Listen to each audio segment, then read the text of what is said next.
Hi అండి, welcome to our channel. ఈరోజైతే మనం తిరుచెందూరు మురుగుని అయితే వేళ్ళని అయితే దర్శించుకుంటామండి. మామూలుగా అందరికీ అయితే ఈ దర్శనం అయితే దొరకదు. ఎన్నో రోజులుగా తపస్సు చేసి అయితే నాకైతే అందరూ గుడికి పోతుంటే ఓం శక్తి మాల వేసుకొని నేను పోతే ఈ తిరుచెందూరు దేవ దర్శనం అయితే జరిగింది. ఆయన మనం ప్రతి ఒక్కరూ జీవితంలో ఒక్కసారైనా ఆయన్ని దర్శించుకోవాలి. ఆయన తిరుచెందూరులో సూర్య సంహారం చేసేసి అక్కడ ఉన్న బావిలో మునిగేసి మళ్ళీ వచ్చి మనకి తిరుత్తణిలో అయితే ఆయన అడుగు పెట్టినారంట. అంత మహిమాన్వితమైనది తిరుచెందూరు మురుగుడు దర్శనం. తర్వాత మన తిరుత్తణి దర్శనమే వాల్యుబుల్ అయింది. తిరుచెందూరు మురుగుని దర్శించినామంటే మనకి ఏదో లైఫ్లో మనకు శుభాలు జరుగుతూ ఉంటాయని అయితే అర్థం అండి.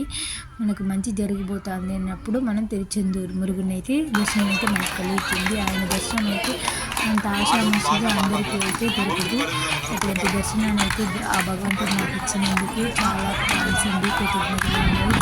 మీరు కూడా ఆయన దర్శించి అందరూ బాగుండాలి, అందరూ కోరుకుంటూ ఇక్కడైతే తిరుచెందూరు మురుగు దగ్గర నైటంతా వెయిట్ చేస్తేనే తర్వాత 4 గంటలకైతే వెళ్తే 6 గంటలకైతే దర్శనం ఉంది.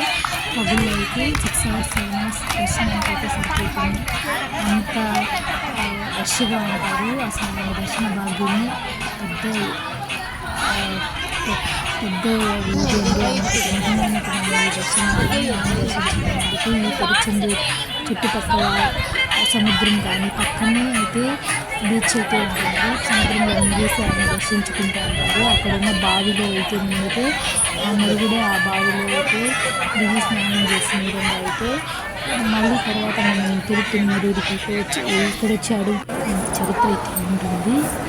ఈ మురుగుడికి ప్రతి ఒక్కరూ ఈ స్వామిని దర్శించుకోవాలి, అందరూ బాగుండాలి, అందరూ ఆనందించాలని కోరుకుంటూ ఈ దేవాలయాన్ని ఒకసారి చూసిన అంత మహిమాన్వితమైన తిరుచెందూరు దర్శనం అందరికీ కలగాలని కోరుకుంటూ ఈ వీడియో చూసిన ప్రతి ఒక్కరికి లైక్ చేసి సబ్స్క్రైబ్ చేసుకుంటూ మన ఛానల్ని సబ్స్క్రైబ్ చేసుకోండి. ఇంకా మంచి మంచి వీడియోలైతే ముందుకు వస్తాము.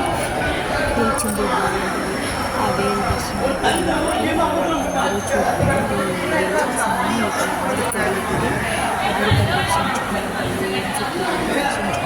ఎన్నో వేల మీరు తిరుచెందూరు ఇక్కడ మురుగుని పెట్టుకుని మనం తిరుచెందూరు అంటే ఎదురు పక్క విశేషం అందులో మంది అందరూ ఈ దైవ దర్శనాన్ని అయితే చేసుకోవాలి. జీవితంలో ఒక్కసారైనా ఇలాంటి కష్టాలు లేకుండా అయితే అందరూ ఉండాలని కోరుకుంటూ ఇక్కడైతే మైలు అయితే ప్రత్యక్షంగా నాట్యమాడుతూ ఉంటుంది. ఈ దైవ దర్శనానికి పోవాలంటే 2 రోజులైనా కనీసం పడుతుంది. మన దర్శనానికి 1 రోజు అయితే పడుతుంది.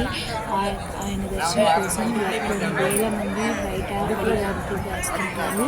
ఇలాంటి దర్శనం కలగాలి అంటే మనకు కూడా ఏదో జన్మలో పుణ్యం అయితే ఉండాలి. ఎక్కడో ఉన్న మనమైతే తిరుచెందూరు దేవ దర్శనం చేసుకోవడం చాలా కష్టం. నేనైతే మన జీవితంలో మనం ఒక్కసారి కూడా తిరుచెందూరు చూడలేము అంటున్నాను, కానీ ఇంత త్వరగా ఆయన మనల్ని రప్పిస్తారని నేను అనుకోలేదు. ఈ వీడియోకి లైక్ చేసి సబ్స్క్రైబ్ చేసుకోండి. Thank you.